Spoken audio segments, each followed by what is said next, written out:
Hello everyone, मैं आंचल आप सभी का आपके अपने परिवार शारदा ब्रेन बूस्टर्स में हार्दिक अभिनंदन करती हूं और आशा करती हूं कि आप सभी अच्छी होंगी, स्वस्थ होंगी, खुश होंगी और अपनी पढ़ाई में अच्छे से लगी हुई होंगी। तो देखो आज हम क्या करने वाले हैं। देखो विवाह, तलाक और दहेज, घरेलू हिंसा का संपूर्ण रिवीजन इस क्लास में करने वाले। देखो विवाह में हिंदू विवाह कितने प्रकार के होते हैं और मुस्लिम विवाह और जनजातीय विवाह, हिंदू, बौद्ध, पारसी, जैन, ईसाई सभी प्रकार के जितने भी सभी समुदायों में विवाह होते हैं वे सभी। और तलाक, हिंदू तलाक कितने प्रकार के, किस किस टाइप के, मतलब किस आर्टिकल में, और अधिनियम वगैरह सभी के सभी इस क्लास में पढ़ने वाले हैं। ईसाइयों का किस अधिनियम के तहत तलाक होता है, बौद्ध, पारसी, जैन, मुस्लिम और कितने प्रकार के तलाक होते हैं, दहेज वगैरह सभी के सभी, घरेलू हिंसा एक्ट वगैरह सभी के सभी आज क्या हम इस क्लास में हम पढ़ने वाले हैं। ठीक है, रिवीजन क्लास है हमारी ये। बाकी चलिए करते हैं स्टार्ट। आप सभी को बहुत डाउट्स है कि जनजातीय विवाह वगैरह ये सभी, देखो आज एक भी क्वेश्चंस विवाह से आपका नहीं छूटेगा। ओके, तो चलिए करते हैं स्टार्ट। देखो पहले तो क्या बता दूं कि विवाह की परिभाषा है। और हाँ, एक और बात, देखो रिवीजन लास्ट टाइम पर रिवीजन प्लस प्रैक्टिस ये ही ज़्यादा इंपॉर्टेंट रहता है। प्रैक्टिस आपकी कराई जा रही है पेड बैच में, बाकी आप इधर उधर टेस्ट भी देती हो। ठीक है, और देखो रिवीजन सबसे लास्ट टाइम पर रिवीजन ही ज़्यादा इंपॉर्टेंट है। ऐसा वाला रिवीजन नहीं कि हाँ सब के सब जितने नोट्स वगैरह सभी इकट्ठे करके बैठ गए। मैंने शुरू में आपको बताया था ना, लास्ट टाइम पर आपके पास शॉर्ट नोट्स होने चाहिए। तो जिन्होंने बनाए हैं वो बहुत अच्छी बात है, लेकिन जिन्होंने नहीं बनाए हैं तो वो क्या है, आज के 2-3 टॉपिक जो है, 3-4 टॉपिक सभी के सभी इस क्लास में आपके कंप्लीट हो जाएंगे। एक भी क्वेश्चन इधर उधर से नहीं हटेगा। ठीक है, बाकी आपको क्लास देखने के बाद पता चल ही जाएगा खुद ही। चलिए देखो, मेरे बोलने पर स्पेशली ध्यान देना है, बाकी मैं इतना टाइप कर नहीं लेकर आई हूं। ठीक है, चलिए अब देखते हैं विवाह की परिभाषाएं, किस किस समाजशास्त्री ने क्या क्या परिभाषा दी है। ठीक है, पहले देखते, देखो बोगार्डस जो समाजशास्त्री हैं, बोगार्डस समाजशास्त्री, इन्होंने क्या कहा। देखो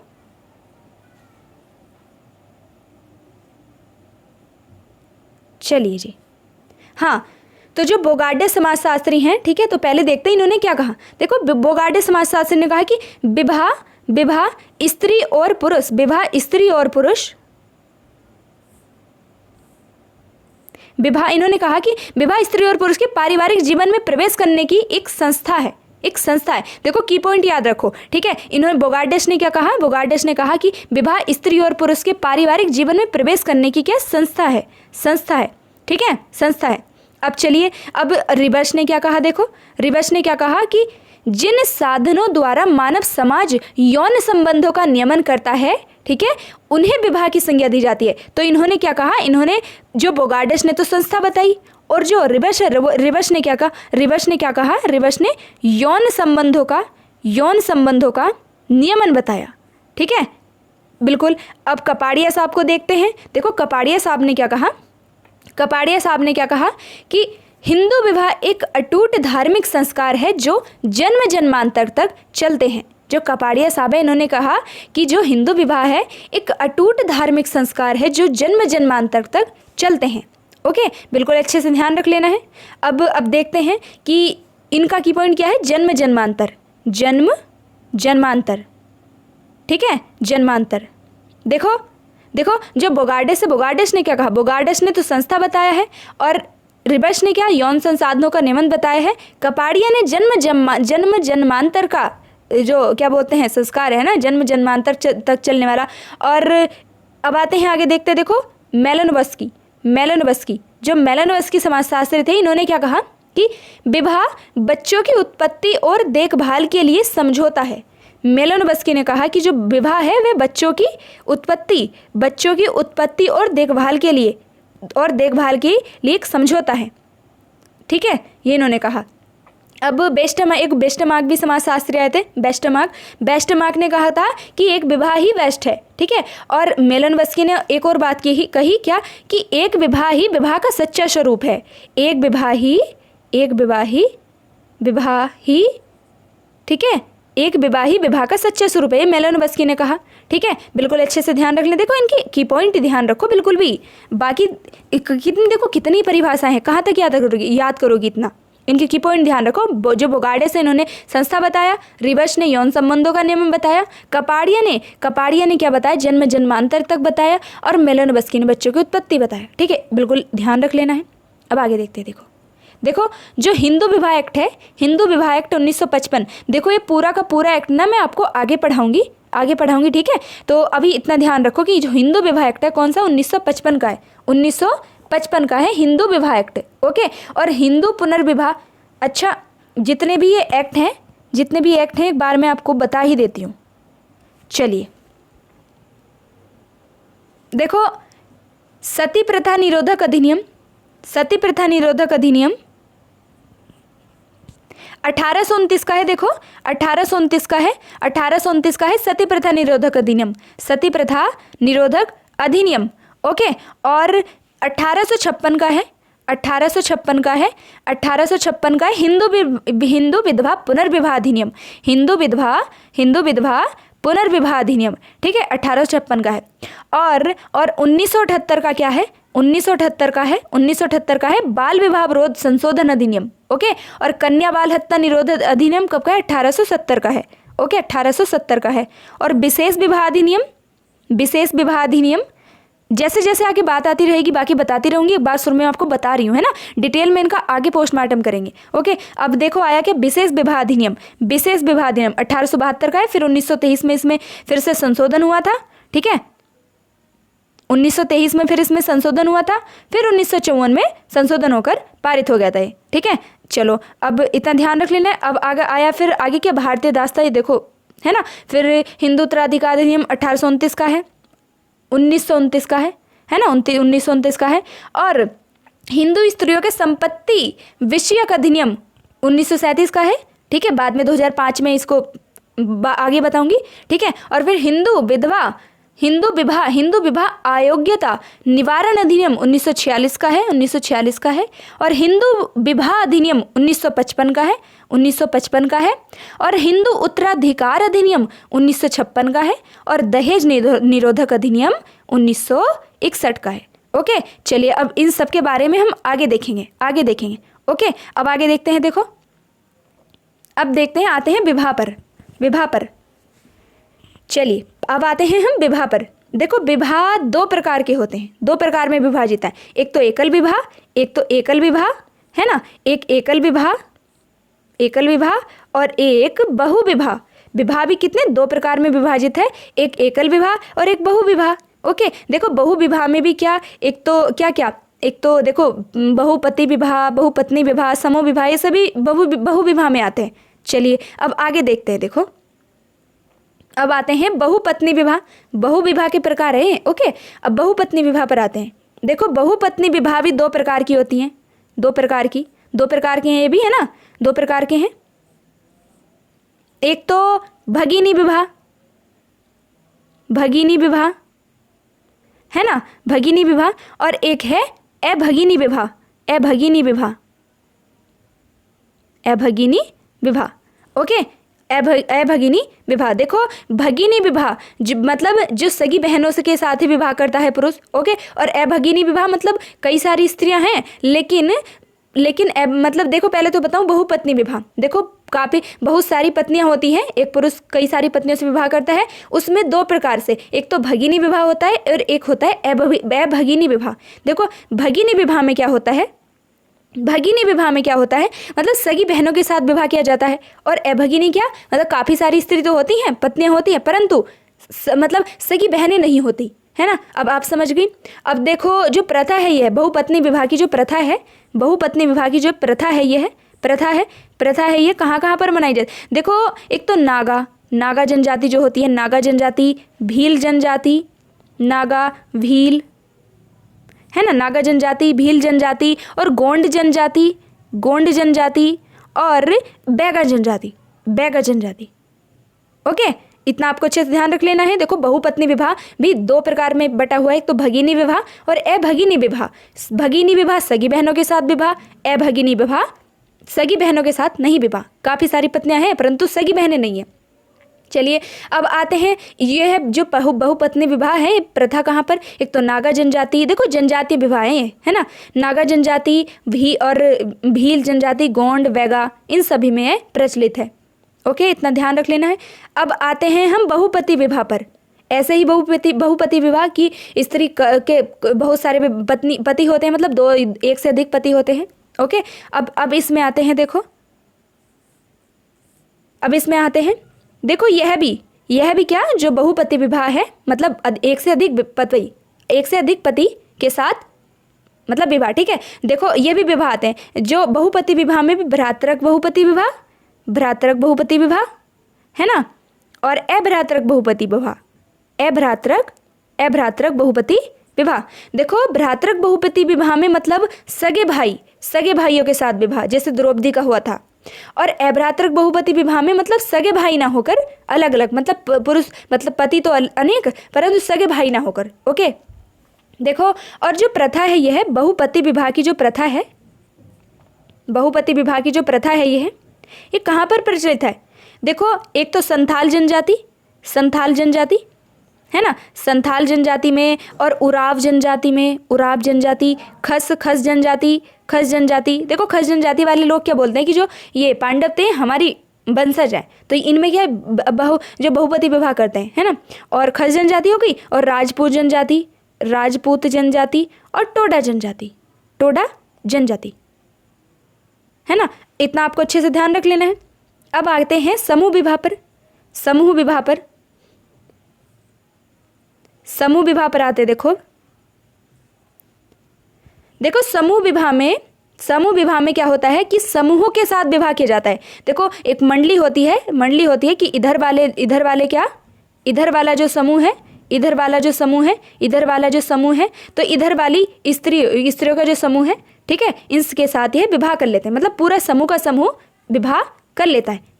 ठीक है, ये नहीं होता कि किसकी कौन सी पत्नी, ठीक है, समूह का समूह विवाह कर लेता है। इस समूह के साथ विवाह मतलब इस समूह की पत्नियों के सारे पति और इन पतियों की ये सारी पत्नी, अच्छे से आपको ध्यान रख लेना है। और जो समूह विवाह की जो प्रथा है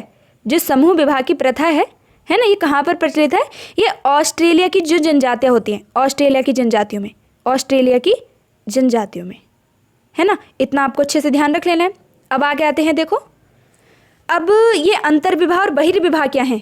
देखो ये अंतर्विवाह और बहिर्विवाह क्या है ये और देखते हैं। देखो अब देखो कोई भी विवाह नहीं छोड़ा है ना, बिल्कुल टेंशन ना लीजिए, आप अच्छे से पढ़िए। अंतर्विवाह और बहिर्विवाह, उससे पहले क्या करते हैं हम, उससे पहले एक वेस्टरमार्क और एक बैकोफन, इनकी परिभाषाएं देखते हैं। देखो वेस्टरमार्क ने क्या कहा था, वेस्टरमार्क ने कहा था कि अपनत्व एवं ईर्ष्या की भावना के साथ जो हमेशा से विवाह होता है ना, वही स्वरूप, मतलब एक विवाह का स्वरूप है। जो वेस्टरमार्क है एक विवाह के साइड में थे, और बैकोपन ने क्या कहा था कि बहुपति विवाह तथा एक विवाह की मतलब एक ही बात है, इन्होंने ये बात कही। चलिए अब देखते हैं अंतर्विवाह और बहिर्विवाह क्या है। देखो अंतर्विवाह को एंडोगामी, ठीक है, और एक्सोगामी बहिर्विवाह। अब देखते हैं, देखो अंतर्विवाह में होता क्या क्या है। देखो इसमें क्या होता है कि मतलब जीवन साथी का चुनाव अपने ही समूह में करते हैं, अपने मतलब जाति धर्म में, अपनी ही जाति धर्म में करते हैं। जो अंतर्विवाह है कि जो मतलब जाट है जाटों में ही शादी होगी, और जो बोलते हैं मतलब चौहान है चौहानों की, और राजपूत राजपूतों में ही, ठीक है। और जो बहिर्विवाह है, बहिर्विवाह क्या है, देखो बहिर्विवाह मतलब बाहरी लोगों से विवाह। बहिर्विवाह का मतलब ये नहीं कि दूसरी जातियों में विवाह, वो तो अंतर जातीय विवाह होता है, दूसरी जाति में विवाह करना। देखो अंतर्विवाह मतलब जीवन साथी का चुनाव अपने ही समूह में करना। अंतर्विवाह और अंतःविवाह में अंतर है, ठीक है। अंतर्विवाह क्या होता है, मतलब अपनी जाति के बाहर जाकर विवाह करना, कि जैसे मतलब जाट हैं किसी और जाति में जाकर विवाह कर लें, है ना, कि चौहान राजपूतों के साथ विवाह कर लें, इस प्रकार से। और अंतर्विवाह है मतलब अपने ही समूह में विवाह। आई होप अब क्लियर हो गया होगा। चलिए अब आते हैं बहिर्विवाह। देखो बहिर्विवाह क्या है, मतलब बाहरी लोगों से विवाह, मतलब अपने गांव में नहीं करना, अपने गोत्र में नहीं करना। शादी तो अपने ही समूह में होगी, परंतु अपने गांव वगैरह को, अपने गोत्र वगैरह को छोड़कर बहिर्विवाह में शादी होती है। ठीक है, इससे ये नहीं कि बहिर्विवाह मतलब जाति के बाहर, जाति के बाहर विवाह तो यह है अंतर विवाह। ठीक है, चलिए आई होप बिल्कुल क्लियर हो चुका होगा। अब देखते हैं अनुलोम विवाह और प्रतिलोम विवाह। जो अनुलोम विवाह और प्रतिलोम विवाह है, देखो अनुलोम विवाह में क्या होता है और प्रतिलोम विवाह में क्या होता है, और इनसे उत्पन्न बच्चे को क्या बोलते हैं, चंडाल। ठीक है, देखो अनुलोम विवाह क्या होता है, इसमें उच्च वर्ण का तो लड़का होगा, उच्च वर्ण का तो लड़का होगा। ठीक है, और निम्न वर्ण की होगी लड़की, निम्न वर्ण की होगी लड़की। ठीक है, उच्च वर्ण का पुरुष और निम्न वर्ण की कन्या। तो कौन सा विवाह होगा, अनुलोम विवाह। अब प्रतिलोम विवाह में क्या है, प्रतिलोम विवाह में जस्ट इसका उल्टा है, एक ध्यान रख लो, बाकी दूसरा अपने आप ध्यान हो जाएगा। प्रतिलोम विवाह में क्या, उच्च वर्गीय की तो इधर कन्या हो गई, उच्च वर्गीय इधर क्या है, लड़की हो गई, और निम्न वर्ग का इधर हो गया, निम्न वर्ग का हो गया इधर लड़का। देखो कैसे ध्यान रखो, ऐसे ध्यान रखो कि पहले समय में क्या, जब पहली बातें हैं ये है ना, इस टाइम पर कहाँ होता है, पहले समय में क्या होता था, मतलब स्त्रियों को उच्च, एक बार को ऐसा समय आया था कि स्त्रियों का स्थान बहुत उच्च था। तो यही था कि अगर अनुलोम विवाह, मतलब अनुलोम विवाह क्या है कि लड़का लड़की तो निम्न जाति की, मतलब निम्न वर्ग की चल जाएगी, लेकिन लड़का उच्च वर्ग का होना चाहिए। ठीक है, और प्रतिलोम विवाह क्या था कि उच्च वर्ग की कन्या के साथ निम्न वर्ग का लड़के की शादी नहीं हो सकती, है ना। ऐसे आप ध्यान रख लीजिए बाकी। ठीक है, अब बिल्कुल ध्यान रख लेना है। ओके, अब चलते हैं आगे। देखो अब आते हैं कि यह जो है और प्रकार विवाह है ना, मतलब और टाइप देख लेते हैं। अभ्यागम, अभ्यागमन, अभ्यागमन और निकटा, जिसको या फिर निकटाभिगमन, निकटाभिगमन विवाह बोलते हैं। ठीक है, देखो इसमें क्या होता है, इंटरकास्ट जो होता है। ठीक है, इसमें क्या होता है, मतलब निकट के लोगों के साथ विवाह नहीं कर सकते, निकट के लोगों के साथ इसमें विवाह नहीं कर सकते। इतना ध्यान रख लेना आपको कि निकट के लोगों के साथ इसमें विवाह नहीं कर सकते। अब आता है पतिभ्राता विवाह, जिसको लेवरेट विवाह भी बोला जाता है, लेवरेट विवाह। देखो हिंदी में भी ध्यान रखो, बाकी देखो पेपर तो दोनों लैंग्वेज में मिलेगा, है ना, कोई भी ध्यान रख लो। बाकी देखो लेवरेट विवाह और पतिभ्राता विवाह ध्यान रखो। देखो लेवरेट विवाह और पति मतलब एक ही बात है ना। देखो लेवरेट विवाह क्या होता है, इसमें पति के मरने के बाद, पति के मरने के बाद जो पति का छोटा भाई होता है ना, तो उससे शादी की जाती है, मतलब देवर के साथ विवाह किया जाता है। ठीक है, भाभी और देवर का विवाह, कौन सा, लेवरेट विवाह। या फिर पतिभ्राता विवाह, मतलब पति के भाई, पति के छोटे भाई के साथ विवाह। ओके, और अब आता है शोरोरेट विवाह, फिर साली विवाह, है ना। तो ये आपको पता ही है। देखो ये मतलब पत्नी के मरने के बाद पत्नी की छोटी बहन के साथ शादी, शोरोरेट विवाह, साली विवाह जो होता है, मतलब साली से शादी करना, है ना, ध्यान रख लेना आपको। अब चलते हैं देखो आगे। अब क्या आता है कि समानांतर भाई बहन विवाह, समानांतर भाई बहन विवाह और ममेरी फुफेरी संतानों के बीच विवाह। देखो समानांतर भाई बहन विवाह में मतलब एक माँ का दूध न पिए हो, मतलब भाई बहन जैसे ताऊ चाचा का, मतलब हिंदुओं में तो नहीं होता है ना, मुस्लिमों में अधिकतर होता ही है कि मतलब समानांतर भाई बहन विवाह, मतलब एक माँ के बच्चे नहीं होने चाहिए, मतलब एक माँ से दूध पिए नहीं होने चाहिए। ठीक है, चलिए भाई बहन का रिश्ता हो सकता है, परंतु एक ही माँ नहीं होनी चाहिए, मतलब एक माँ का दूध पिए ना हो। ठीक है, एक माँ का दूध पिए ना हो। ओके, इतना ध्यान रख लेना है। अब आता है देखो क्या, ममेरी फुफेरी संतानों के बीच विवाह, मतलब क्रॉस कजिन विवाह, जिसको क्रॉस कजिन मैरिज भी बोलते हैं। ओके, अब इसमें देखते हैं। देखो इसमें क्या, मतलब मामा फूफा के लड़के लड़कियों के बीच विवाह। देखो मोमडन में ही होता है मोस्टली तो ये विवाह, है ना, हिंदू में कहाँ देखा जाता है, पर रेयर केस में एक दो अपवाद हैं, अब देखा जाने लगा है हिंदू में, बाकी देखो गलत है ना। चलो अपनी अपनी सोच है ना। चलिए ममेरी फुफेरी संतानों के बीच विवाह। अब आते हैं जिसको मतलब क्रॉस कजिन मैरिज भी बोलते हैं। चलिए अब ये हो गए। अब कुछ आते हैं जनजातीय विवाह। अब जनजातीय विवाह देख लेते हैं। देखो जनजातीय विवाह में क्या होता है, जो जनजातीय विवाह होते हैं, जनजातीय विवाह में क्या होता है, मतलब जनजातीय विवाह में एक प्रकार से ऐसे समझो समानता एक वैध अनुबंध न होकर ये धार्मिक संस्कार और इसमें विवाह के अनुरूप मतलब इनके प्रथाएं के ऊपर शादी होती है इनके यहाँ पर। ठीक है, एक वैध अनुबंध नहीं होता, ऐसे ध्यान रखो। बाकी कई प्रकार के विवाह होते हैं, जैसे परिवीक्षा विवाह है ना, और हरण विवाह, परीक्षा विवाह, क्रय विवाह, या फिर जिसको बधूमूल्य विवाह भी बोलते हैं। अब इनके बारे में देखते हैं कि जो परिवीक्षा विवाह है, परिवीक्षा विवाह में क्या होता है।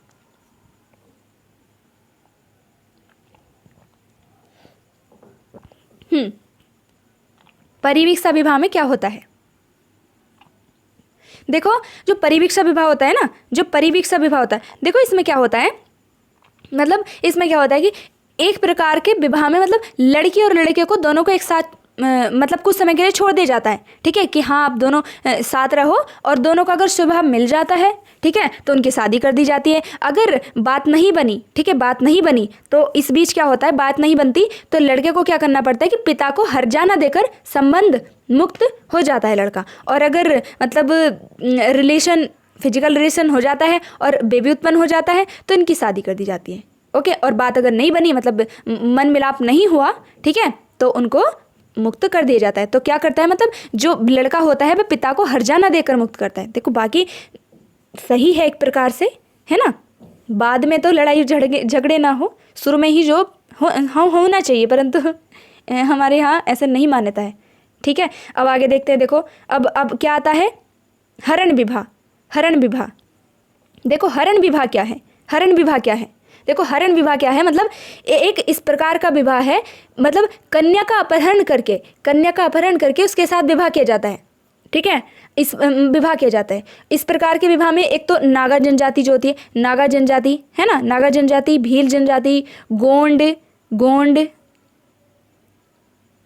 भील जनजाति और गोंड जनजाति, ठीक है, गोंड जनजाति, और एक हो जनजाति है, हो जनजाति, हो, और एक है मुंडा जनजाति, और एक है खरिया जनजाति, खरिया जनजाति, है ना, और एक है संथाल, बिरहोर और भूमिज, ठीक है। ये जनजाति आपको अच्छे से आप ध्यान रख लेनी है। चलिए, और एक आता है, अब देखते हैं परीक्षा विवाह के बारे में। परीक्षा विवाह क्या है, देखो परीक्षा विवाह क्या है, परीक्षा विवाह एक प्रकार का ऐसा विवाह है, देखो जो परीक्षा विवाह है एक ऐसा प्रकार का विवाह है जिसमें विवाह में एक पुरुष को अपने साहस और शौर्य की परीक्षा दी जाती है, मतलब देनी पड़ती है। तो कैसे पूछा जाता है कि कौन से विवाह में पुरुष को अपने साहस और शौर्य की परीक्षा देनी पड़ती है, ठीक है। उसके बाद में अगर लड़का खरा उतर जाता है, ठीक है, तो उस समूह की जो कन्या होती है उसका विवाह उसके साथ कर दिया जाता है। और इस प्रकार का विवाह जो गुजरात की भील जनजाति है ना, भील जनजाति है, देखो एक दो विवाह को छोड़कर जो जनजातीय विवाह सही है एक प्रकार से, है ना। देखो परिवीक्षा विवाह भी सही है, और परीक्षा विवाह भी कितना अच्छा है कि शादी से पहले ही लड़के के शौर्य का परीक्षण किया जाता है। बाकी एक प्रकार से देखो अब तो कोई कम नहीं है, लड़की का परीक्षण भी करना चाहिए, ठीक है। चलिए, और इस प्रकार के विवाह, हाँ मैं बता रही थी कि कहाँ कहाँ पर मनाया जाता है। एक तो गुजरात की जो भील जनजाति है यहाँ पर मनाया होता है इस प्रकार का विवाह, और खासी जनजाति जो होती है, खासी जनजाति यहाँ पर, और जो लंबाड़ा जनजाति है कहाँ पर पाई जाती है, कर्नाटक में। लंबाड़ा जनजाति कर्नाटक में पाई जाती है। एक कोमांचे जनजाति है, कोमांचे जनजाति, ठीक है, बिल्कुल अच्छे से ध्यान रख लेना है आपको।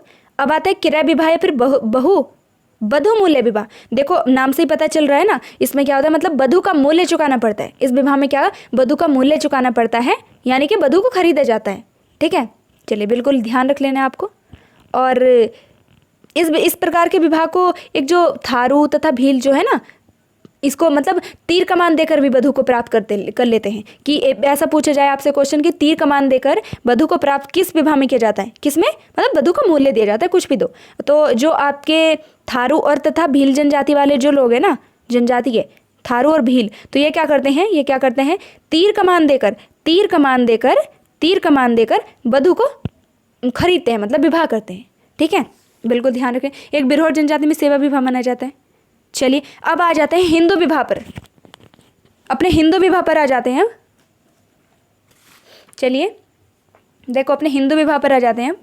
देखो मनुस्मृति में विवाह के जो स्वरूप माने हैं कितने, 8 माने हैं। कितने माने हैं, 8 माने हैं, ठीक है। और हाँ देखो सिस्टर्स, आप बताना अगर आज की क्लास आपको पसंद आई, ठीक है, तो बाकी हम पूरा सिलेबस का रिवीजन ऐसे ही कर डालेंगे, ठीक है। बाकी नहीं आई आपको क्लास पसंद, बाकी देखो मैं कितनी मेहनत करती हूँ, आपको पसंद आती नहीं मुझे भी पता है कमेंट देखकर, ठीक है, देखो सिलेबस ऐसा है, एक दो गलतियां तो देखो मैथ रीजनिंग की बात अलग होती है, उसमें गलतियां नहीं होती, परंतु ये सिलेबस ऐसा है, अगर 10 समाजशास्त्री है ना तो 10 समाजशास्त्री के 10 के 10 की अलग ही मत है। बाकी देखो बहुत ही ज़्यादा मतलब बड़ा ही सटीक होकर पढ़ाना पड़ता है आपको, कहीं गलती हुई तो एकदम से कमेंट भर जाते हैं। बाकी लड़के इतना बुरा भला बोलते हैं, सच में कितनी मेहनत लगती है ना एक क्लास में, आपको शायद नहीं पता, आप पढ़ती हैं लेकिन जो पढ़ाता है ना उसके पीछे ही कितनी मेहनत लगती है वो उसको ही पता है। आप सुन रही हैं, मैं 1-1.5 घंटा अकेले बोलती हूँ, ठीक है, बाकी फिर पीछे PDF बनाना और कंटेंट इकट्ठा करना कि 3-4 4-5 बुकों में से देखना, क्योंकि बुकों में काफ़ी गलतियाँ होती हैं, ठीक है, और सच में काफ़ी टाइम लगता है, परंतु आपको पसंद नहीं आता, कोई बात नहीं, एग्ज़ाम तक देखो स्टार्टिंग से हम आपके साथ जुड़े हुए हैं, अपना 100% दे रहे हैं आपके लिए। बाकी कुछ अपवाद हैं, कुछ हमारे साथ हैं, हमारे साथ देने वालों की जनसंख्या काफ़ी है, अपवाद तो देखो कहीं ना कहीं होते ही 1-2, कोई बात नहीं, उनसे हमें कुछ फ़र्क भी नहीं पड़ता, ठीक है।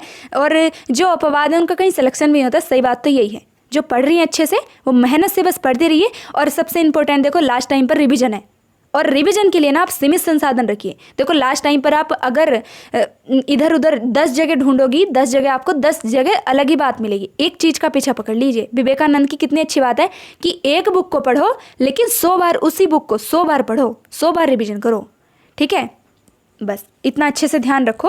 और रिवीजन अच्छे से देखो, रिवीजन अच्छे से कर लो, ये नहीं कि हाँ कौन से ने मतलब पूरा चिट्ठा पढ़ रहे हैं, चिट्ठा नहीं, मोस्ट कि पीछे का बिल्कुल रिकॉल हो जाना चाहिए आपके माइंड में। अगर आज की क्लास आपको पसंद आएगी तो हम बाकी की जो भी 4-5 टॉपिक एक साथ रख के कर लेंगे रिवीजन, नहीं आएगी तो कोई बात नहीं, बाकी हमारे क्वेश्चन सीरीज चली रही है। ओके, चलिए अब देखते हैं हिंदू विवाह देखते हैं। देखो हिंदू विवाह में भी बताए ना, मनु श्रीमती में विवाह के 8 स्वरूप माने गए हैं, 8 स्वरूप माने गए, 4 तो उच्च हैं, ठीक है, 4 तो उच्च कोटि के हैं, 4 हैं उच्च कोटि के, है ना, 4 तो हैं उच्च कोटि के और 4 हैं निम्न कोटि के, 4 हैं निम्न कोटि के, है ना, 4 हैं उच्च कोटि के और 4 हैं निम्न कोटि के। अब उच्च कोटि के कौन कौन से हैं देखो, एक तो ब्रह्म विवाह आता है आपका, एक आता है उच्च कोटि में देव विवाह आता है, एक आता है आर्ष विवाह और एक आता है प्रजापत्य विवाह। और इधर वही निम्न कोटि में कौन कौन से आते हैं, एक तो आपका आता है असुर विवाह, ठीक, एक गंधर्व विवाह, राक्षस विवाह, पैशाच विवाह। अब इनके बारे में डिटेल से आगे बताती हूँ आपको। चलो देखो ब्रह्म विवाह में क्या होता है, इसमें सर्वश्रेष्ठ विवाह माना जाता है। जो ब्रह्म विवाह है ना, इस ब्रह्म विवाह को सर्वश्रेष्ठ विवाह माना गया। सर्वश्रेष्ठ विवाह किस विवाह को माना गया है हिंदू विवाह में, ब्रह्म विवाह को, है ना। और क्या ध्यान रख लेना, सर्वश्रेष्ठ विवाह माना गया है। और इसमें क्या है, जो बर है वह वेदों का ज्ञाता होता है, बर। और एक और बात इसके बारे में देखो क्या ध्यान रख लेनी है ब्रह्म विवाह के बारे में, कि उत्पन्न पुत्र 21 पीढ़ियों को पवित्र करता है। क्या ध्यान रखना है, जो इस विवाह से जो उत्पन्न पुत्र होता है वह 21 पीढ़ियों को पवित्र करता है, ठीक है, 21 पीढ़ियों को पवित्र करता है। इतनी बात आपको अच्छे से इसके बारे में ध्यान रख लेनी है। अब आगे देखते हैं, ठीक है। अब आता है देव विवाह। देखो देव विवाह आता है। अब देव विवाह में क्या होता है, देव विवाह में क्या होता है, मतलब यज्ञ कार्यों में निपुण होना चाहिए। जो लड़का है मतलब बर है वह यज्ञ कार्यों में निपुण होना चाहिए, इतना ध्यान रखो। और अब आता है आर्ष विवाह या फिर जिसको ऋषि विवाह बोलते हैं। इसमें क्या होता है, जो इच्छुक बर होता है, इच्छुक ऋषि होता है, वह कन्या के पिता को एक गाय या फिर बैल का मतलब जोड़ा दान करता है, ठीक है, ये ध्यान रख लेना है। अब आगे देखते हैं। अब आता है क्या, प्रजापत्य विवाह। देखो प्रजापत्य विवाह कुछ ब्रह्म विवाह से मिला जुला विवाह है, ठीक है। इसमें देखते, अब आगे बताती हूँ। देखो प्रजापत्य विवाह में क्या होता है, प्रजापत्य विवाह में ऐसे ही बताया ना कि ब्रह्म विवाह के समान है, कुछ समान, ठीक है। इसमें लड़की का जो पिता होता है वह क्या करता है कि दोनों को आशीर्वाद देता है कि जाओ खुश रहो, आशीर्वाद, ठीक है, दोनों खुश रहो और अपने मतलब पालन करो कर्तव्यों का। और इससे जो उत्पन्न पुत्र है वह 12 पीढ़ियों को पवित्र करता है, 12 पीढ़ियों को पवित्र करता है। और जो ब्रह्म विवाह था इसमें 21 पीढ़ियों को पवित्र कर रहा था, और जो प्रजापत्य विवाह है इसमें 12 पीढ़ियों को पवित्र कर रहा है जो उत्पन्न पुत्र है। चलिए अब असुर विवाह देखते हैं। असुर विवाह, देखो असुर विवाह में क्या, धन देकर कन्या को ग्रहण किया जाता है, धन देकर, ठीक है। अब गंधर्व विवाह क्या है, जो लव मैरिज है ना, जो मतलब प्रेम विवाह, स्वयंवर। अब राक्षस विवाह क्या है, राक्षस विवाह में क्या, छल कपट और अपहरण या फिर युद्ध द्वारा कन्या से विवाह किया जाता है, युद्ध में कन्या जीत कर, ठीक है। चलिए, अब आता है क्या, पैशाच विवाह। देखो पैशाच विवाह आता है।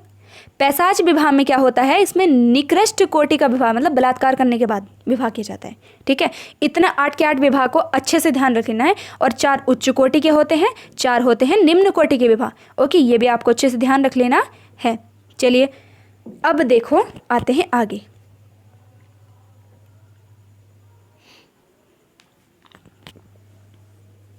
देखो विवाह और जितने भी टॉपिक लिए ना मैंने, एक भी क्वेश्चन इधर से उधर नहीं हिलेगा। ठीक है, बाकी आप मेरे बोलने पर अच्छे से ध्यान देते रहो। ठीक है, चलिए अब देखो हिंदू संस्कार जो हैं, हिंदू संस्कार देखो इनमें 16 संस्कार है, परंतु जो मनुस्मृति में इसमें 13 संस्कार बताए गए हैं। 13 संस्कार बताए गए हैं। ठीक है, तो इसी में जो विवाह संस्कार है ना, जो मनुस्मृति के अनुसार तो जो विवाह संस्कार है, मनुस्मृति के अनुसार तो जो विवाह संस्कार है वह 15वें नंबर पर आता है। ठीक है, और सॉरी क्या बोल रही हूँ, मतलब जो हिंदू संस्कार हैं, एक मिनट, हाँ अब बताती हूँ।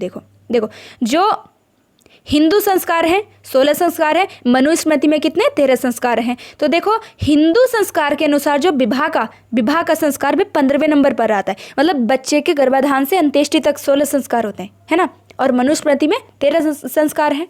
और देखो जो विवाह है, मतलब विवाह जो है हिंदू संस्कारों में 15वें नंबर पर आता है, 15वें नंबर पर आता है। ठीक है, और वहीं पर देखो 16वें नंबर पर तो अंत्येष्टि आती है ना, मतलब अंत्येष्टि से पहला जो संस्कार होता है वो विवाह का ही होता है।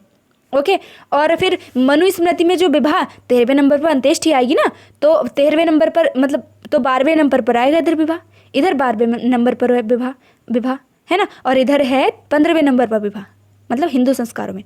इतना आपको अच्छे से ध्यान रख लेना है। चलिए अब देखते हैं आगे। देखो हिंदू विवाह हो गए हमारे कंप्लीट एकदम।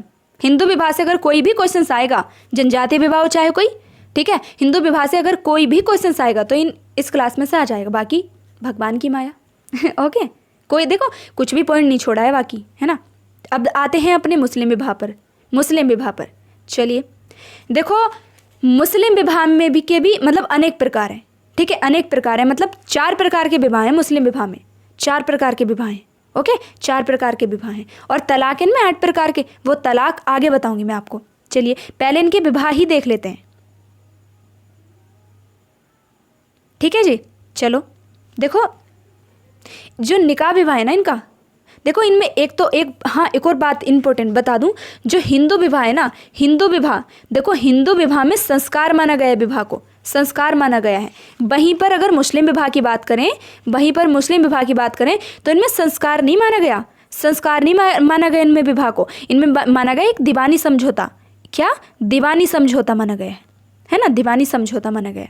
ओके, बिल्कुल अच्छे से ध्यान रख लेना है। चलिए अब आते हैं, देखो इनमें क्या मेहर, हमारे यहाँ तो दहेज चलता है और इनके विवाह में मेहर चलती है, जो बर देता है इस मतलब लड़की को। ठीक है, अब आते हैं, देखो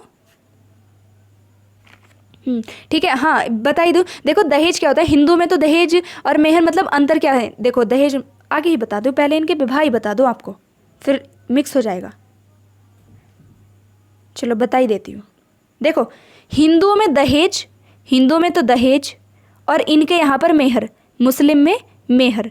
देखो ये क्या है, जो दहेज है ना, दहेज क्या होता है, हिंदू में दहेज स्त्री पक्ष द्वारा पति पक्ष को दिया जाता है। ठीक है, स्त्री पक्ष द्वारा पति पक्ष को दिया जाता है, और जहाँ पर यह मेहर है, मेहर में क्या होता है, मुसलमानों में मेहर पुरुष पक्ष द्वारा पत्नी पक्ष को दिया जाता है। जस्ट एकदम उल्टा है। ठीक है, उल्टा है एकदम।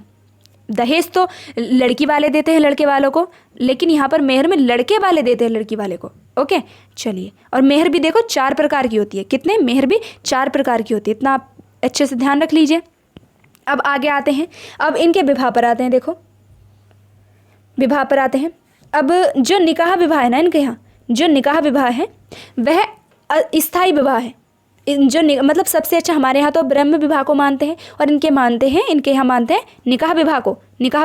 जो मतलब इधर क्या होता है, मतलब जो स्थायी विवाह है ना, इनके यहाँ पर जो स्थायी विवाह है निकाह विवाह है, स्थायी विवाह। ठीक है, वैध स्थायी प्रकृति का और रीति रिवाजों के अनुसार जो विवाह होता है वह निकाह विवाह है। इतना ध्यान रख लेना है। अब आते हैं, देखो की पॉइंट ही याद करते चलेंगे, बाकी आप भी कई बार पढ़ चुकी हैं और हम भी कई बार पढ़ा चुके हैं। ठीक है, क्वेश्चन आंसर के थ्रू। ओके, देखो थ्योरी पढ़ाने का तो मुझे टाइम नहीं मिला, मौका नहीं मिला मतलब। चलिए अब आते हैं, देखो मुताहा विवाह। मुताहा विवाह क्या है? मुताहा विवाह, देखो मुताहा विवाह में क्या होता है, ये अस्थायी विवाह है। अस्थायी विवाह मोस्टली क्या है, जो सुन्नी होते हैं, मतलब सुन्नी मुसलमान होते हैं, उनमें मनाया जाता है, मतलब उनमें होता है ये।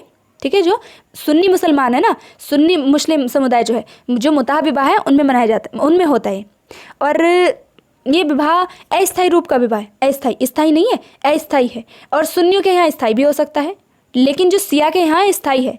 देखो ऐसा ध्यान रख लो, सुन्नी के यहाँ, जो सुन्नी मुसलमान है, इनके यहाँ स्थायी भी हो सकता है, स्थायी। परंतु जो सिया हैं, सिया मुस्लिम जो है, सिया मुस्लिम समुदाय जो है, इनके यहाँ अस्थायी, अस्थायी। अब देखते हैं, देखो क्या, जो मोहम्मद पैगंबर, मतलब मोहम्मद साहब जो थे ना, तो इन्होंने वैश्यवती की बहन कहा था इस विवाह को, वैश्यवती की बहन। इसमें क्या था कि महिला के साथ मतलब 6 करार दिया जाता है कि 6 महीने का विवाह और एक वर्ष का विवाह, मतलब शारीरिक सुख के लिए। ठीक है, और इसमें अगर संतान हो जाती है तो पिता की संपत्ति होती है, संतान की, तो मतलब संतान का अधिकार तो होता है पिता की संपत्ति पर, परंतु पत्नी का अधिकार नहीं होता। विवाह के बाद मतलब पत्नी का अधिकार नहीं होता संपत्ति पर, अगर इस बीच संतान हो जाती है, लेकिन संतान का पूरा अधिकार होता है पिता की संपत्ति पर। चलिए अब इतना ध्यान रख लिया। अब आते हैं फासिद विवाह क्या है। फासिद विवाह, देखो फासिद विवाह क्या है मुस्लिमों में, मतलब अवैध माना गया है। देखो किसी मतलब 5वीं पत्नी के साथ विवाह, वो भी किसी और धर्म की है, तो क्या होता है फासिद विवाह में, पहले से ही 4 पत्नी है, 4 पत्नी है। ठीक है, 4 पत्नी है। ठीक है, तो इनमें से क्या होगा, अगर 5 भी किसी और धर्म की पत्नी है, तो अगर इससे विवाह करना होगा तो इनमें से चौथे नंबर की या फिर जो चौथी पत्नी को तलाक देना होगा पहले, फिर इसका धर्म परिवर्तन किया जाएगा इधर मुस्लिम समुदाय में, तब इसके साथ विवाह किया जाएगा। ठीक है, अब समझ गए होंगे आप। और अस्थायी विवाह है। ठीक है, अब आगे देखते हैं बातिल विवाह आता है। बातिल विवाह में क्या है, मतलब अगर विवाह की शर्तों का उल्लंघन होता है, ठीक है, तो अगर कोई जैसे रक्त संबंध में शादी कर ली, मतलब एक ही माँ के 2 बच्चे, उनमें शादी हो गई, मतलब रक्त संबंधी में शादी कर ली। ठीक है, तो देखो इनके यहाँ भी भाई बहन से शादी तो कर लेते, परंतु रक्त संबंध में नहीं करते, रक्त संबंध इनके यहाँ भी अवैध है। ठीक है, और तो क्या होता है, इसको शून्य विवाह माना, इसको शून्य विवाह के नाम से भी जानते हैं। तो इस विवाह को क्या बोलते हैं, मतलब अगर जो इनके एक्ट हैं, एक्ट वगैरह 1939 का है, ठीक है, और शरीयत अधिनियम इन वगैरह के अगर चलते हुए इनके जो भी मतलब होते हैं, ठीक है, नियम होते हैं, अगर इनकी शर्तों का उल्लंघन किया जाता है इनके यहाँ के विवाह के, तो इस विवाह को जो बातिल विवाह है इसको बोला जाता है। ठीक है, अगर कोई भी कानून में, मतलब कानून में कोई भी उल्लंघन हुआ तो। अब हो गया है मुस्लिम चारों के चारों प्रकार। अब आते हैं देखो ईसाई विवाह पर। अब आते हैं ईसाई विवाह पर। देखो हिंदुओं में कौन कौन आते हैं, हिंदू में एक तो आपके जो हिंदू में आते हैं, हिंदू में, 1 मिनट में पानी पी लो जरा।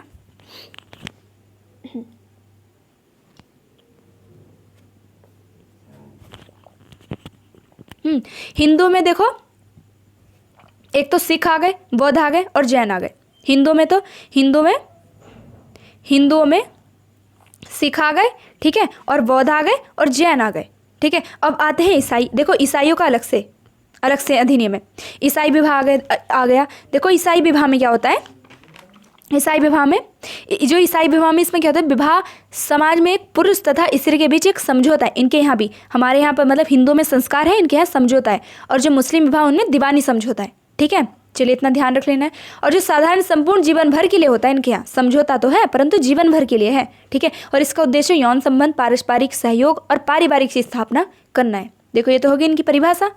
अब जो ईसाई विवाह है ये 2 प्रकार से होते हैं। ईसाई विवाह 2 प्रकार से देखो, एक तो धार्मिक विवाह होता है इनके यहाँ, धार्मिक विवाह होता है, और एक होता है सिविल विवाह। देखो धार्मिक विवाह होता है गिरजाघर में जाकर जो विवाह किया जाता है, और जो सिविल विवाह ये होता है कोर्ट रजिस्ट्रार के यहाँ। ठीक है, इतना आपको अच्छे से ध्यान रख लेना है। धार्मिक तो गिरजाघर में होता है, और जो सिविल विवाह होता है कोर्ट रजिस्ट्रार के यहाँ। ठीक है, और देखो एक और बात ध्यान रखो, जो चर्च के अनुसार तलाक संबंध नहीं है, ठीक है, संभव नहीं है, मतलब तलाक नहीं ले सकते इनके यहाँ चर्च के अनुसार, परंतु जो भारतीय विवाह विच्छेद अधिनियम 1869 के तहत संभव है तलाक लेना, परंतु चर्च के अनुसार इनके यहाँ तलाक लेना संभव नहीं है। ठीक है, बिल्कुल अच्छे से ध्यान रख लेना है। अब हो गया ईसाई विवाह कंप्लीट। अब आते हैं देखो अपने तलाक के ऊपर। अब विवाह हो गया तो अब लड़ाई झगड़े भी अगर हुए होंगे तो अब तलाक लिया जाता है। बाकी तलाक बाद में दहेज वगैरह भी देखेंगे, ठीक है, और हिंसा भी देखेंगे। चलिए अब आते हैं तलाक पर। देखो तलाक, हिंदू विवाह के तलाक, ठीक है, और मुस्लिम विवाह के तलाक, और ईसाई तलाक। ईसाई आपको भी बताया है, बाकी आगे बताऊंगी। चलिए अब मुस्लिम तलाक पर आते हैं। पहले हम देखो, पहले हिंदू तलाक पर आते हैं ना। हिंदू तलाक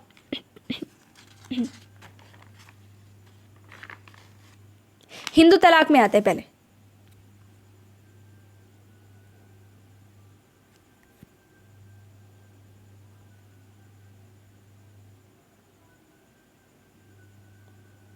चलिए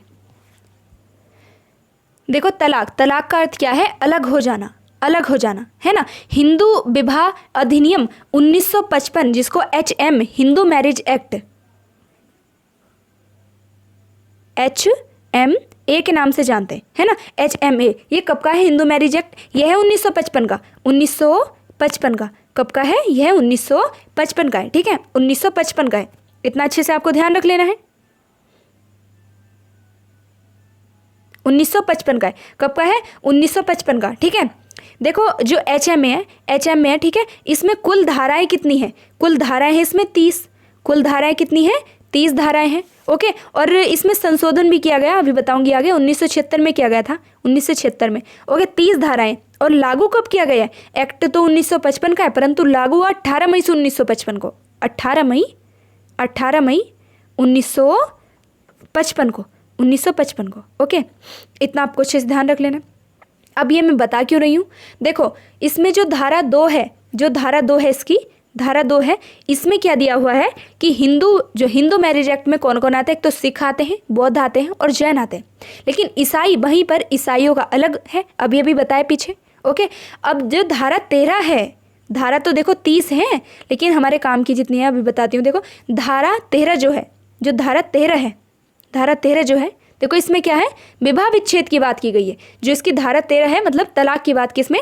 धारा 13 में की गई है। अब जो तलाक की बात कहाँ? धारा 13 में की गई है, ओके। इतना आपको अच्छे से ध्यान रख लेना है।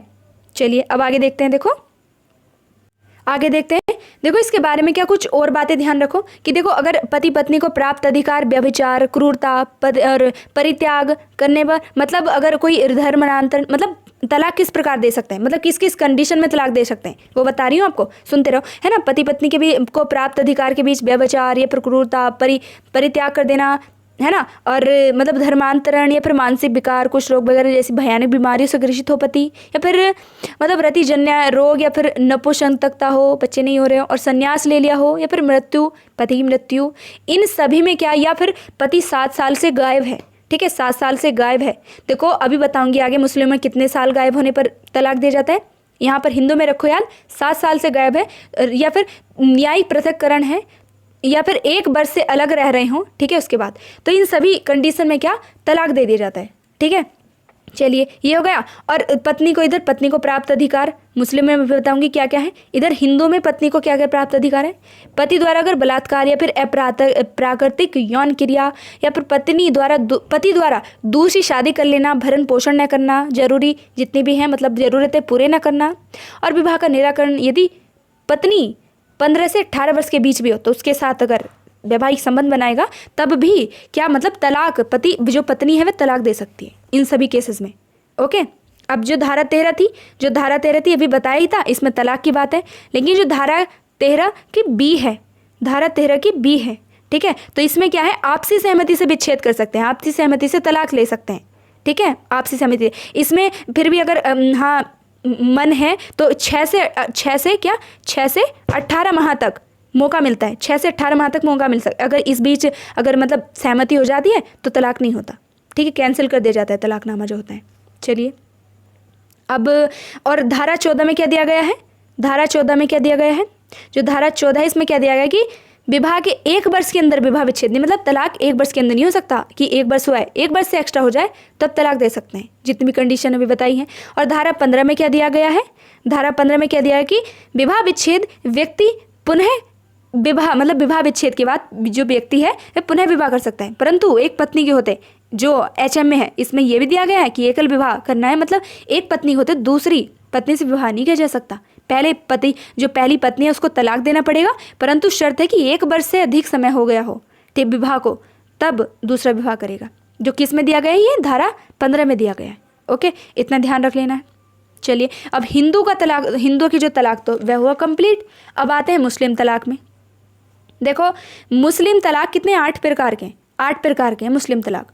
जो मुस्लिम तलाक है वे कितने हैं, 8 प्रकार के। एक तो तलाक ए हसन, कितने हैं, 8 प्रकार के, 8 प्रकार के। ओके, 8 प्रकार है। देखो एक तो है तलाक ए हसन, तलाक ए हसन, ठीक है। इसमें क्या होता है, तुहर जो होता है ना, मासिक धर्म के जो बीच का टाइम होता है, ठीक है, इसमें अगर पति इद्दत में शारीरिक संबंध नहीं बनाता तो तलाक माना जाएगा। अगर बीच मनाया गया तो तलाक कैंसिल कर दिया जाएगा।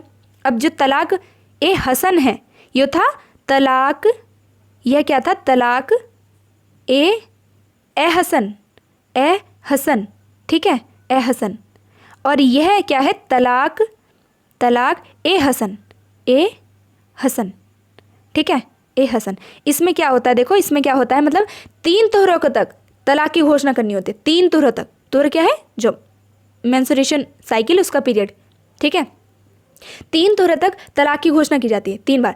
अब आते हैं तीसरा तलाक कौन सा, जो तलाक उल बिद्दत, तलाक उल बिद्दत। यहाँ पर पास होना जरूरी है, परंतु इधर जो तलाक उल बिद्दत है, तलाक जो भी कैंसिल किया गया है, तलाक उल बिद्दत, तलाक उल बिद्दत है ना। जो तलाकुल बिद्दत है, इसमें क्या होता है, महिला की उपस्थिति नहीं होने, मतलब जरूरी नहीं है कि महिला पास में ही हो, कि बैठे हैं किसी और देश में और बोल दिया 3 बार तलाक तलाक तलाक, हो गया तलाक, ठीक है, कि अब से हमारा तुम्हारा संबंध खत्म, चलिए आप अपने रास्ते, हम अपने रास्ते। इसमें क्या होता था, मुस्लिम जो महिलाएं थी उनको बहुत ही ज़्यादा, सच में बहुत ही ज़्यादा मतलब परेशानियों का सामना करना पड़ता था। अगर उधर पर कहीं और वो हो गया कि चलो इधर बोल दो तलाक तलाक तलाक 3 बार, हो गया तलाक, फ़ोन पर ही तलाक हो जाता था, है ना। तो जो मुस्लिम महिलाओं ने कई वर्ष तक का संघर्ष किया, तब जाकर 2019 में मुस्लिम महिला विच्छेद संरक्षण अधिनियम आया। 2019 में मुस्लिम महिला विवाह संरक्षण अधिनियम आया। फिर 1 अगस्त,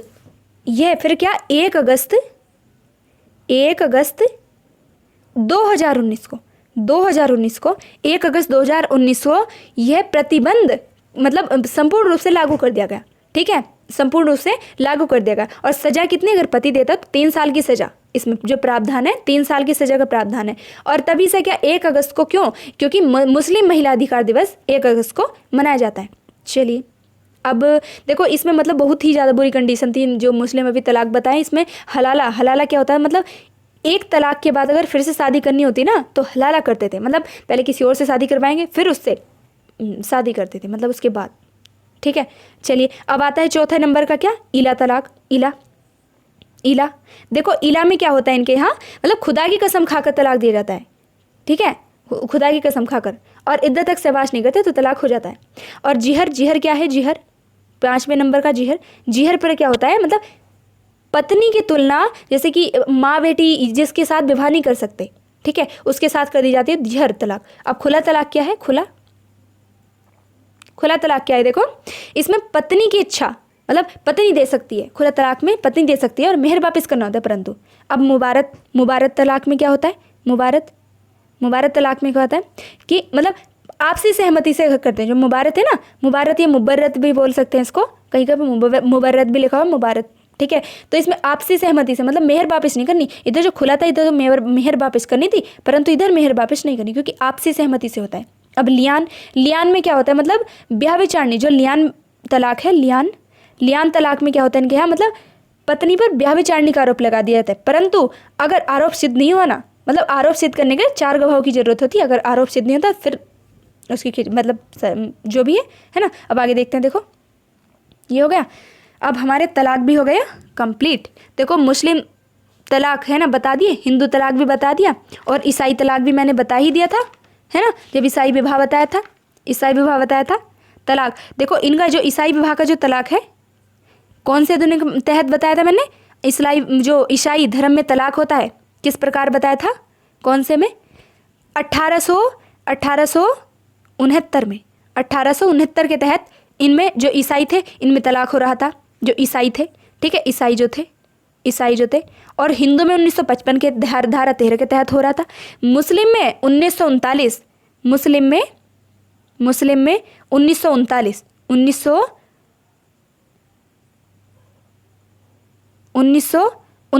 आर्टिकल 1939 के तहत हो रहा था। ठीक है, देखो जो इनका मुस्लिम अधिनियम है इसमें धारा 5 है। धारा कितनी है? 5 है। ठीक है, और धारा 2 में तलाक दिया गया, इनमें धारा 5 है। ठीक है, अब लागू कब होता है इनको? 17 मार्च 1939 को लागू हुआ था, इतना ध्यान रखो। हिंदू बता ही दिया, 2000 क्या 1955, ईसाई 1969, और जो हिंदू में मतलब सिख बौद्ध आते हैं। ठीक है, जैन। अब हो गया सबका तलाक कंप्लीट। अब आते हैं आगे, और जनजातियों में, जो जनजातियों का भी बता ही देती हूँ। जो जनजाति हैं, देखो जनजातियों में तलाक का कोई अधिनियम वगैरह नहीं है। ठीक है, इसमें जो विवाह होता है ना, एक विवाह सामाजिक समझौता, पहले ही बताया आपको, सामाजिक समझौता होता है जिसे तोड़ा जा सकता है कभी भी। ठीक है, अगर पति पत्नी दोनों अधिकार है मतलब, और तलाक के फैसले पंचायत द्वारा किए जाते हैं, इनके कोई अधिनियम वगैरह नहीं होता। जो इनके तलाक होते हैं ना, इनमें मतलब पंचायत लगती है, पंचायत में तलाक दिया जाता है। चलिए, अब हो गया है सब कुछ कंप्लीट। अब आते हैं हम दहेज पर। दहेज जो एक सामाजिक बुराई है।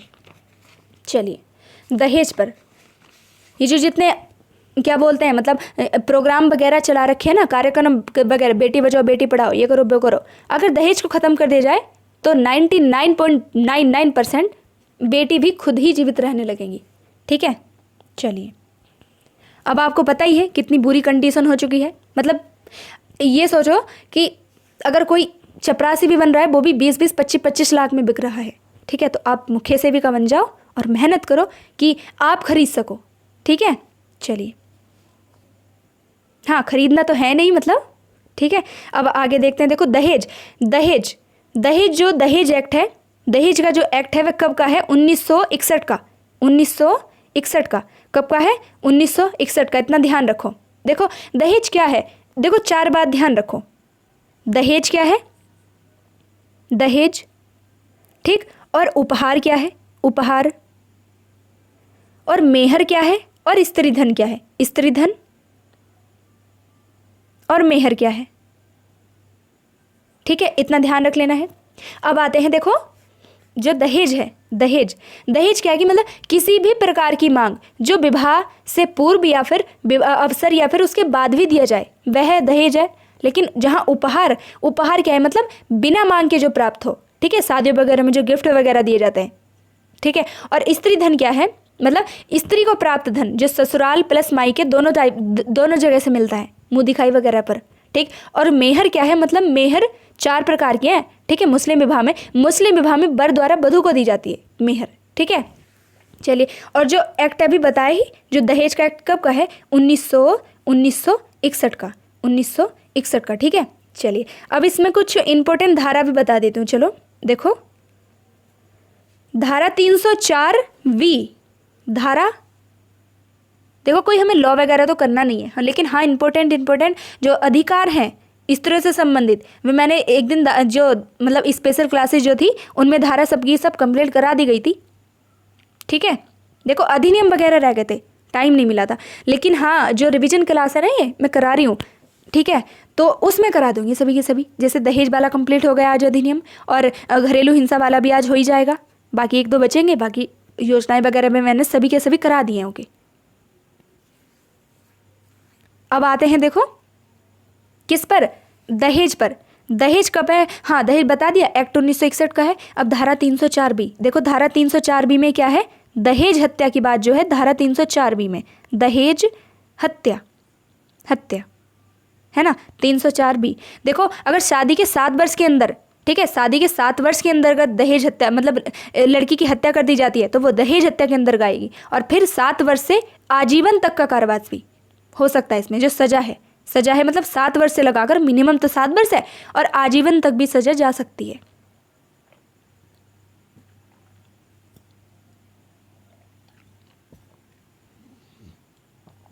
चलिए, हाँ ये बता दिया। अब नेक्स्ट धारा है 406, धारा 406। देखो इसमें क्या है, मतलब स्त्री धन मांगने पर देना जरूरी है। क्या है इसमें? स्त्री धन मांगने पर देना जरूरी है। ठीक है, स्त्री धन मांगने पर देना जरूरी है। ओके चलिए देखो ये पूरा अधिनियम एक बार मैं बताऊंगी पूरा, लेकिन थोड़ी थोड़ी धारा ध्यान रख लो। फिर सजा क्या इसमें 1 से 3 वर्ष। अब आते हैं मतलब स्त्री धन कि कल के दिन को जो लड़की को पैसे मिले वैसे उसकी सास लेकर बैठ गई और लड़की को दिए नहीं, लेकिन मतलब जो स्त्री धन होता है ना, देखो संपूर्ण रूप से लड़की का ही अधिकार होता है उस पर। कल के दिन को अगर मानो सास या फिर नंद ने पैसे ले लिए उससे जो भी स्त्री धन मिला गिफ्ट वगैरह और दिए ना, तो 406 के तहत उस पर वो मुकदमा कर सकती है और सजा कितनी 1 से 3 वर्ष तक की सजा भी होगी। ठीक है, चलिए अब 406 जो 406 हो गई है। अब आती है धारा 498 का ए, धारा 498 का ए। चलिए इसमें क्या है, देखो इसमें क्या है, मतलब किसी स्त्री के पति या फिर पत्नी के नातेदार द्वारा उसके प्रति मतलब क्रूरता करना, प्रताड़ित करना। ठीक है, तो वो 498 के अंदर है। चलिए अब आते हैं दहेज प्रतिषेध अधिनियम 1961 की, मतलब बात करते हैं पूरे 1961 की। चलिए दहेज प्रतिषेध अधिनियम 1961, चलिए कब का है एक्ट, 1961 का है, 1961 का है। देखो पारित कब हुआ है, पारित हुआ 20 मई 1961 को, पारित हुआ 20 मई 1961 को। और धाराएं हैं इसमें 10। ठीक है, धाराएं कितनी है इसमें 10। चलिए इतना आपको अच्छे से ध्यान रख लेना है। और लागू कब हुआ, पारित हुआ 20 मई 1961 को, पारित हुआ 20 मई 1961 को। लागू हुआ कब, लागू हुआ यह है कब हुआ, 1 जुलाई 1961 को। बिल्कुल अच्छे से ध्यान रख लेना है इतना। और धारा कितनी है इसमें, धाराएं हैं 10। ओके चलिए देखो 2 बार संशोधन भी किया गया 1984 और 86 में, 1984 और 86 में 2 बार संशोधन भी इसमें किया गया है, ये भी अच्छे से ध्यान आपको रख लेना है।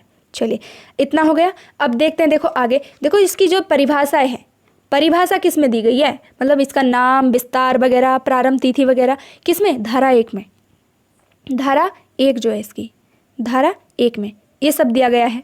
ठीक है, मतलब परिभाषा नहीं, जो इसका अधिनियम का नाम विस्तार वगैरह। और जो धारा 2 है, धारा 2 में क्या इसकी परिभाषा दी गई है कि दहेज मतलब परिभाषा। और जो धारा 3 है, धारा 3 में क्या दिया गया है, मतलब दहेज लेना और देना दोनों अपराध है, दहेज लेना भी और दहेज देना भी दोनों अपराध है। ठीक है, और सजा कितनी है, 5 वर्ष तक का कारावास प्लस 15,000 रुपए तक का जुर्माना, या फिर दहेज के मूल्य के अनुसार ज़्यादा भी हो सकता है।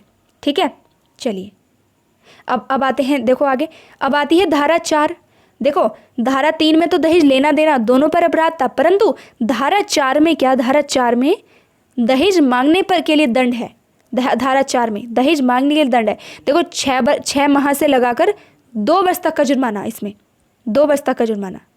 ठीक है, इतना आपको अच्छे से ध्यान रख लें। अब आती है धारा 4 का क्या, धारा 4 का क्या, 4 का क्या है, देखो धारा 4 के क्या में क्या, विज्ञापन पर निषेध है। देखो आपने देखा होगा एक पेपर आता है, बिल्कुल एक पेपर होता है कि उसमें सब कुछ ब्यौरा दिया रहता है, ब्लैक सा पेपर आता है, मतलब बीच में आता है ना न्यूज़पेपर में, कि जो विज्ञापन निकलवाते हैं कि हमारा लड़का ये है, गोरी है, काली है और हमारा लड़का इतना कमाता है, ये वो सब कुछ, मतलब एक प्रकार का यही है कि हाँ हम इतना कमाते हैं, हमको इतना दहेज चाहिए। ठीक है, प्रत्यक्ष रूप से ना बोल के अप्रत्यक्ष रूप से होता है सब।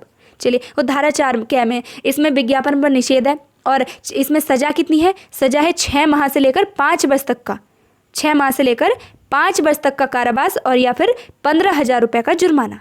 चलिए अब धारा 5 आती है, धारा 5 देखो धारा 5 में क्या है, धारा 5 में कि दहेज लेने में देने के लिए करार का शून्य होना, कि हाँ शादी से पहले कि हाँ इतना दहेज देंगे, लेकिन शादी के बाद मुकर गए तो उस पर कुछ नहीं हो सकता, करार शून्य हो जाता है। ठीक है, ये धारा 5 में। अब आते हैं धारा 6 में क्या है, धारा 6 में क्या है, देखो धारा 6 में क्या है, इसमें है कि दहेज का पत्नी या उसके वारिसों के फायदे के लिए होना, कि पता चले कि मिला, मतलब लड़की को दहेज मिला और बरत रही उसकी सास या फिर नंद वगैरह है ना, कूलर मिला शादी में, वो उसको देनी, ऐसी मिली और उसको दे नहीं रही। ठीक है, यही सब। चलिए अब आती है धारा 6। धारा 6 में देखो ये हो गया, देखो दहेज के प्रति 3 माह के भीतर अगर स्त्री या फिर बारिश या माता पिता को सौंपना। अगर देखो 3 माह के भीतर अगर लड़की की मृत्यु वगैरह या कुछ भी हो जाता है तो जो दहेज होगा वह उसके बच्चा होगा, अगर उसका तो बच्चे को सौंपा जाएगा। या फिर माता पिता कौन? लड़की के माता पिता, ना कि लड़के के माता पिता। लड़की के माता पिता को वो दहेज सौंपना पड़ेगा अगर मतलब 3 माह के अंदर, 3 मंथ के अंदर लड़की की अगर मृत्यु हो जाती है। और वहीं पर 1 वर्ष के पहले तलाक में नहीं देना था, 1 वर्ष के बाद ही देना था। ठीक है, इतना अच्छे से ध्यान रख लेना है। अब आते हैं धारा 7 पर। धारा 7 में क्या है? अपराधों का संज्ञान लेना है। और धारा 8 में क्या है? धारा 8 में है कि दहेज एक संज्ञेय, अजमानती एवं अक्षम्यनीय अपराध है। ठीक है, अब धारा 8 की कै में क्या है? धारा 8 के कै में क्या है? धारा 8 के कै में क्या है? 8 के कै, इसमें क्या है कि धारा 3 और 4 के तहत अपराध करने पर सबूत का भार आरोपित करना होगा। ठीक है, ये सब। अब आगे धारा 8 के ख में क्या है? प्रतिषेध अधिकारी। धारा 8 के ख में क्या है? जो प्रतिषेध अधिकारी होता है, ठीक है, उसकी नियुक्ति करना। और किसके द्वारा? राज्य सरकार के द्वारा। स्पेशली ध्यान रखना है। अब आती है धारा 9 में क्या है कि केंद्र सरकार को नियम बनाने की शक्ति। और धारा 10 में क्या है? धारा 10 में क्या है कि राज्य सरकार को नियम बनाने की शक्ति। धारा 9 में तो केंद्र सरकार को है और धारा 10 में है राज्य सरकार को। बिल्कुल अच्छे से ध्यान रख लेना है। यहाँ पर हो गया आपका क्या? दहेज भी कंप्लीट। ओके, अब आते हैं किस पर? घरेलू हिंसा पर। अब आते हैं घरेलू हिंसा पर। चलिए घरेलू हिंसा भी देख लेते हैं। देखो दहेज वाला कंप्लीट हो गया, बाकी सबका सब ठीक है। अब आ जाते हैं अपने घरेलू हिंसा पर। चलिए देखो 2-4 अधिनियम भी आज ही बता देती हूँ, बिल्कुल टेंशन ना लो। ठीक है, चलिए अब आ जाते हैं अपने घरेलू हिंसा पर। ओके, चलिए जी। देखो जो एक्ट है घरेलू हिंसा का, जो एक्ट है ये कब का एक्ट है? यह है एक्ट 2005 का। 2005 का कब का है? 2005 का। परंतु लागू कब हुआ? लागू हुआ यह है 26 अक्टूबर 2006 को। 26 अक्टूबर 2006 को। और इसमें धाराएं कितनी है? इसमें धाराएं हैं 37। वहीं पर जो ये था दहेज वाला था, तो दहेज में कितनी थी? धाराएं थी 10। कितनी थी? 10 थी। ओके, चलिए अब इसकी कुछ बेबी देख लेते हैं, धाराएं भी देख लेते हैं जो मोस्ट इम्पोर्टेंट है। चलिए जो देखो जो दहेज वाला था, इसमें परिभाषा, दहेज की परिभाषा किसमें? धारा 2 में थी। परंतु वहाँ यहीं पर जो 2005 वाला एक्ट है जो घरेलू हिंसा का, ठीक है, लागू हुआ 26 अक्टूबर 2006 को। धारा 37। तो इसकी जो धारा 3 है इसमें परिभाषा दी गई है घरेलू हिंसा की। जो धारा 3 है इसमें परिभाषा दी गई है। चलिए धारा 4 में क्या दिया गया है? धारा 4 में क्या दिया गया है? संरक्षण अधिकारी को सूचना देना। धारा 8 इंपॉर्टेंट है। धारा 8 में क्या दिया गया है कि संरक्षण अधिकारी की नियुक्ति, वहीं पर भी 8 कहता है ना।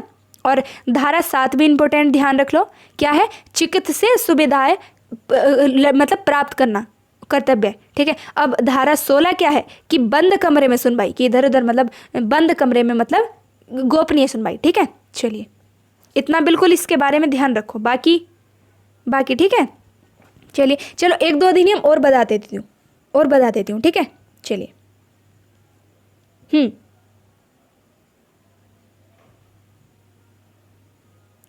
धारा, हाँ, कौन सा? कार्यस्थल पर महिलाओं से यौन उत्पीड़न के विरुद्ध अधिनियम। कार्यस्थल पर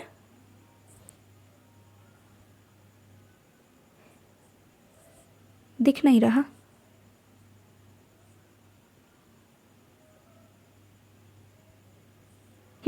कार्यस्थल पर महिलाओं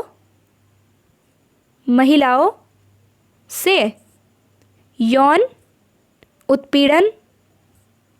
उत्पीड़न के विरुद्ध अधिनियम। तो यह कब का है? देखो यह अधिनियम कब का है? यह कब का एक्ट है? यह है 2013 का। कब का? 2013 का। कब का एक्ट है ये? 2013 का। कब का है? 2013 का। ठीक है, 2013 का। बिल्कुल अच्छे से आपको ध्यान रख लेना। कब का एक्ट है ये? 2013 का एक्ट है। 2013 का, है ना। चलिए, और जो यह लागू कब हुआ, 9 दिसंबर कब, 9 दिसंबर 2013 को, 9 दिसंबर 2013 को, ठीक है। चलिए, इतना ध्यान रख लेना है। अब आते हैं आगे अधिनियम पर। देखो और क्या ध्यान रख लेना है आपको, एक निर्भया कांड भी ध्यान रख लो, 2012 का है, और जो एक्ट है 2013 का है, ठीक है। और क्या रखो, देखो बाल विवाह 1929 का है, 1929 का है ना। और बाल विवाह प्रतिषेध अधिनियम, देखो ये भी ध्यान रख लो। ये क्या हुआ था कि 2006 में जो प्रतिषेध अधिनियम 2006 में आया ये, ठीक है। और जो लागू हुआ 10 जनवरी 2007 को, 10 जनवरी 2007 को, ठीक है। अगर बाल विवाह होता है तो 2 वर्ष का कठोर कारावास प्लस जुर्माना, ठीक है। लेकिन नोट, देखो ध्यान क्या रखो, महिला दंडित नहीं होगी, गलत है देखो, है ना, परंतु सही भी है, महिला दंडित नहीं होगी। चलिए देखो, बस हाँ इतना ही रखते हैं आज के लिए, अच्छे से आप ध्यान रख लेना। बाकी देखो जो अधिनियम वगैरह ना, 1-2 मतलब काफ़ी हैं, ठीक है, सभी बता दूंगी मैं। और कैसी लगी आज की क्लास, यहीं तक रखते हैं। और आई होप सभी के सभी आपको अच्छे से क्लियर हो चुके होंगे। मैंने पूरी कोशिश की है, देखो अपनी तरफ से, तो है ना। बाकी ठीक है, तो चलिए यहीं तक रखते हैं आज की क्लास अपनी, और मिलते हैं नेक्स्ट क्लास में। अच्छे से बताना कैसी लगी आपको क्लास, ओके। और ठीक है, तो पढ़िए अच्छे से और रिवीजन करिए जितना ज़्यादा से ज़्यादा हो, ठीक है। तो चलिए मिलते हैं नेक्स्ट क्लास में। जय श्री राधे, धन्यवाद।